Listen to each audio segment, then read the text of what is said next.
Hey guys, today I have a true class on techniques. I'll show you the best way to clean venison and we'll use every single gram. We'll make a mousse Wellington with a venison sauce, saps, and on the side a potato puree with a hazelnut crust.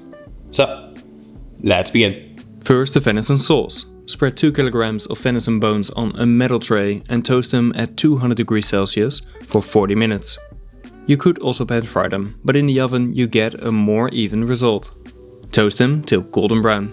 Meanwhile, cut 2 onions in half and clean them. Then slice them in thin slices. Now also cut a leek in half and wash it well. The white part should already be clean, so focus on the green leaves. Then slice it in thin slices. After that, cut a big carrot in half and slice it as well. The final thing we need to cut is 250 grams of mushrooms. I use a white bottom mushroom. Now add a drizzle of oil to a pan and start pan frying all the cut vegetables. Start on a high heat and turn it down once it starts to color. Scrape the bottom of the pan well and continue till you're happy with the color. Once that's the case, deglaze the pan with 300 grams of white wine. Reduce it for 90%. Meanwhile, cut a small bulb of garlic in half and add it to the pan. Also add 3 sprigs of thyme, a gram of black pepper and a gram of coriander seeds. When the venison bones have a nice color, add it to the pan as well and deglaze the tray with some water. Let this soak in the oven for a couple of minutes. Meanwhile, submerge all the ingredients in the pan with water and add the flavored water from the tray. Let this simmer on a low heat for at least 12 hours. I left it simmering overnight and if needed, add some more water. Just be sure all the ingredients stay submerged. After that, drain the sauce on a sieve and let it drip for at least 30 minutes so you don't waste a single drop. Then reduce the sauce on a low simmer. While it's reducing, use a ladle to skim off any fat or protein that's floating on top. Once you're happy with the flavor and the thickness, pass the sauce through a fine sieve once more. Then keep it covered in your fridge for later. Now for the black mushroom powder. We use this to cover the venison. First we need to dry some mushrooms. It doesn't really matter which kind, and you could even use dried mushrooms. I use these beautiful trumpet of death mushrooms that I had left from another recipe. Just be sure that they're very clean, so if needed, wash them well. Spread 200 grams of the mushrooms on a silicone sheet and also add 15 grams of squid ink. Divide it evenly and then dry the mushrooms and squid ink at 60 degrees Celsius. Once dry, transfer everything into a blender and blend it into a fine powder. Then keep it dry and covered for later. If I have any mushroom trimmings, I always dry them. No waste and so much flavor. Now for the potato puree. For this we need to use a floury potato. I use La Rat potatoes, but I love Doré potatoes as well. First peel enough potatoes for 300 grams of clean potatoes. Then cut them in smaller, even pieces. Now season some cold water with salt and submerge the potatoes. Cook this on a medium heat till the potatoes are fully cooked. Once cooked, drain the water and let it steam dry for at least 5 minutes. After draining, directly weigh the potatoes. I had 250 grams. While the potato is steam drying, start melting 200 grams of butter. While it's melting, press the potato through a fine sieve. Using a ladle will make this a lot easier. Then in 2 or 3 times while mixing, add the melted warm butter. Mix it till it's fully incorporated. Now, because it's such a buttery puree, there is a chance it will split. To fix this, just add a splash of milk and mix it. If needed, add some more till it's a smooth and even puree. Then season it with white pepper and salt. Give it another mix and keep it covered in your fridge for later. Now for the hazelnut crust. Later we use it to cover the potato puree. Begin by roasting 90 grams of hazelnuts at 150 degrees Celsius for about 15 to 20 minutes. Once roasted, let them cool down completely before weighing 75 grams in a blender. Blend it into a fine powder.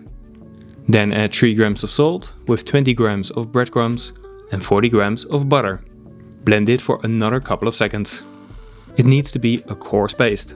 Now transfer it on a silicone sheet and spread it. Level it with a palette knife and then freeze it till solid. Once frozen, you can cut it with a big round cutter and then keep them covered in your freezer for later. Then the shiitake cream. First cut 2 shallots in half and clean them. Now slice them in thin slices. Then heat up a big frying pan and add a drizzle of oil. Start pan frying the shallots with 4 grams of salt. Meanwhile, also clean 2 cloves of garlic and slice them in thin slices. Add them to the pan. Once some color starts to form, directly add 300 grams of shiitake mushrooms and pan fry it till the mushrooms have a beautiful color. I do this on a medium-high heat. This is the color we're looking for. Now deglaze the pan with 200 grams of vegetable broth and also add 200 grams of cream and the leaves from 4 sprigs of thyme. I use a cream with 35% fat. Let it reduce till almost all the liquid has evaporated. Then transfer everything into a blender and blend it till smooth. Once smooth, add a knife tip of xanthan gum and blend it for another minute. This will prevent the cream from leaking once bladed. Okay, so now the cream is smooth and it's ready to go, but we just need to check it for seasoning. It's going to be quite fatty because of the amount of cream and the reduction, it is quite fatty. So it's quite heavy as well. And to balance that, I'm going to add a little bit of sherry vinegar. So the acidity will balance the fattiness and that will make it more pleasable to eat. And then I also going to season it. And normally seasoning you can do with salt to enhance the flavor that it already has. But I am going to add a little bit of magic juice. And this is garum. And garum is a fermented broth liquid. And I'm going to share more about how to make this later on. But I just wanted to share what I use. I use the garums from 621. So 621 ferment. This is a mushroom garum, not sponsored or anything. I just love this stuff. Made by a local chef here in Amsterdam. And it's incredible. And what it does, it adds an umami flavor. So it's not only going to enhance the flavor that it already has, but apart from that, it is also going to add some more body. So this is already incredible delicious, but with this, you just bring it to the next level. Just add a splash and blend it for another minute. Now give it another taste for seasoning. Then transfer it into a bowl, cover it and keep it in your fridge for later. Now we can clean the porcini mushrooms. We only want to double check them for any sand or bugs and peel the stems. For this, just take a small knife and trim the outside. If needed, you can also wash them in salted lukewarm water, but these were already super clean. Then cut them in half, transfer them on a tray and keep them covered in your fridge for later. Like I said before, we don't throw the trimmings away. These are also great to make the mushroom powder. The final thing we need to prep for the garnish is the bundle. Begin by blanching some chives in boiling water. Do this for a couple of seconds and then let them cool down in your fridge or in ice water. Then take a small radicchio and cut it in 6. Also cut away the stem. The stem is quite bitter. Now lay a blanched chive on your cutting board and place some radicchio leaves in the middle. Also add some lovely herbs and flowers. I use watercress, sorrel, parsley, just anything delicious that's in season. Now wrap the bundle tightly with the chive and make a knot on the back. If needed, trim the bottom and keep it in your fridge for later. Now we can start on the main component, and that's the venison Wellington. For this I use the back of a beautiful venison. Take a sharp boning knife and cut along the bones all the way down to the spine and the ribs. Gently press the knife on the bones to be sure you don't waste any meat. Then cut the loin off and keep it aside. Now do the same on the other side, and again be sure you put some pressure on the bones so you don't waste anything. After that, turn the venison around and carefully cut the small loins off the bones. These loins are pretty small and you can pan fry them, but I always keep them for a mousse or a farce. Now use a spoon to scrape any meat off the bones. We'll use these trimmings for the farce and you'll be surprised how much they're still usable in the end. Keep these trimmings cold in your fridge. Now once the carcass is completely clean, chop it in more manageable pieces and keep it in your freezer for the next time you make a venison sauce. Then clean your cutting board and begin cleaning the big loins by removing any tendons or membranes. Just take your time so you don't waste any meat. Some tendons have some meat on the outside as well. Just clean those too and keep them with the trimmings for the farce. Once clean, cut the loins in half and then in half once more, only this time lengthwise. Now let me explain a little bit why I have so much waste. And I wouldn't say so much because this is actually all that is waste. I wouldn't say waste, it's more trimming because this is all tendons, membranes, a little bit of fat as well. and I'm going to use this for the sauce, but not for the main component. So technically it's a trimming, it's a waste, but still going to use it. Over here I have all the meat that I'm going to use for the farce, but you can also use it for a minced meat, you can use it for tartare. It's super nice, and just by cleaning every component well and by double checking, by scraping the bones with the spoons, I mean, that is really what you want to do. And just imagine that otherwise this would go into the sauce, very good as well, but I would say it's a waste if you do that, because this was such a beautiful animal and you want to honor it, and that's why you want to do it justice. So we're going to take this for the farce, but you can also use it for minced meat, tartare, very delicious. And over here are the little back loins, so they're quite small. Today I'm going to use them for the farce as well, because I need quite a lot, but normally you could pan fry this as well, very lovely. The only downside right now is that it's a completely different size from the other cuts I already have. So that's why I'm going to use it for the farce, but normally you could pan fry it as well. Very, very good. Now to pan fry the venison, we first need to cover the portioned loins with the mushroom powder. Venison gets grey quite fast, so cover the outside with the powder and pan fry it for only a couple of seconds in a super hot pan. This to seal in the flavors and to toast the powder. Maybe you noticed that I didn't season the meat. This is because the powder is already quite salty and it will replace the salt you normally use. Then cover your worktop with 3 layers of plastic wrap and make a stack from the venison. If you have any, you could add some transglutaminase, also known as meat glue.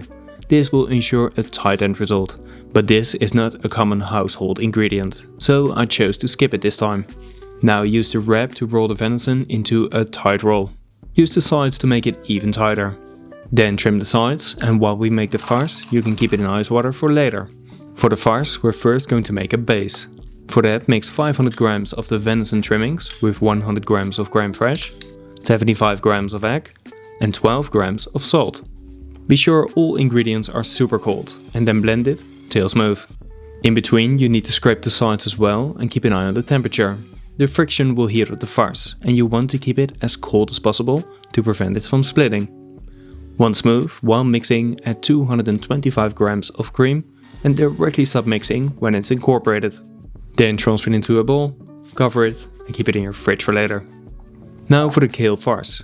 Begin by seasoning some boiling water with salt and blanch 150 grams of kale for around a minute or 2.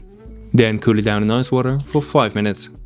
After that, squeeze all the water out of the kale and weigh 80 grams on a tray. Then transfer it into a blender and also add 100 grams of the shiitake cream we made before with 15 grams of mustard. Now blend it till smooth. Then weigh 225 grams of the base farce in a bowl and add the kale puree. Gently fold it in till it's an even farce, but don't overmix it to prevent it from splitting. Now transfer it on the silicone sheet and spread it till it has a thickness of 6 mm. I do this with the help of a layer frame for the best result. Then cut the farce off the frame and remove it. Now freeze it till solid. Meanwhile we can make the second farce. First mix 100 grams of milk bread with 75 grams of gingerbread and 100 grams of egg. Now blend it till smooth. Once smooth, add 500 grams of the base farce and blend it for another couple of seconds. Clean the sides in between and directly stop mixing to prevent it from splitting. Now to decorate the outside I use a Wellington mold. This one is from Mold Butters, a partner of the channel. Just add a little butter spray and cover the entire mold with the farce. Then level the top and transfer the mold on an oven tray. Now cover the top of the farce with some plastic foil and steam the farce at 64 degrees Celsius for 20 minutes. Now let it cool down in your fridge. Meanwhile cover your worktop with 3 layers of plastic wrap. Then turn the mold around and remove it. Be gentle to prevent it from breaking. After that, lay it with the decorated side down on the wrap and place the frozen kale farce on top. Let it defrost before placing the venison roll in the middle. Now cover it as tight as possible with the farce and the wrap. Make a knot on one side and roll it even tighter using the other side. Now keep it in your fridge for later. Then we can start to finish the dish. First cook the Wellington in a sous vide or in a steam oven at 70 degrees Celsius. Place a quart thermometer in the center of the Wellington and cook it till it has a core temperature of 46 degrees Celsius. Meanwhile, heat up the potato puree on a low heat and do the same with the shiitake cream. Then we can also pan fry the porcini mushrooms. Pour a drizzle of oil in a frying pan and start pan frying the mushrooms with the flat side down. Add some salt for seasoning, and when they start to color, add a couple cubes of butter with some sprigs of thyme and 2 cloves of garlic that are cut in half. Then turn the porcinis around and baste the top with the hot butter. Now turn off the heat, add some black pepper and take them out of the pan. Keep them in a heat roll so they stay hot. Then give the potato puree a final mix before filling your desired cup. Place the frozen hazelnut crust on top and keep it in the heat roll as well. Now all the garnish is ready and the Wellington is cooked. So take it out of the oven and heat the oven up till it's 210 degrees Celsius.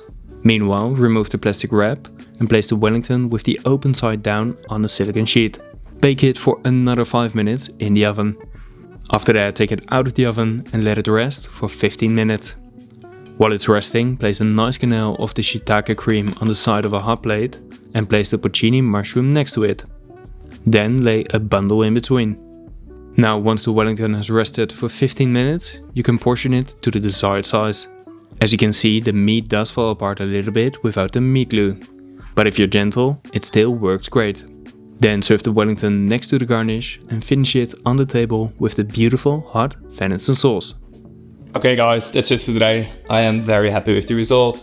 It's very technical, but it looks incredible. You have only a couple of components. Of course, you have the mashed potatoes with the hazelnut crust on the side as well. But here you just have the weddy, the cream, the saps and the little herb bundle with the sauce. So it's just 1, 2, 3, 4, 5 components.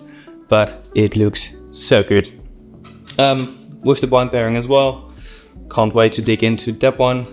But first, let's go into the Wellington, because it has been cooling down for quite a while because of all the B-roll and the pictures, and I don't want to let this go to waste. So first, straight into this one. The lovely sauce, always more on the side because I'm a sucker for sauce.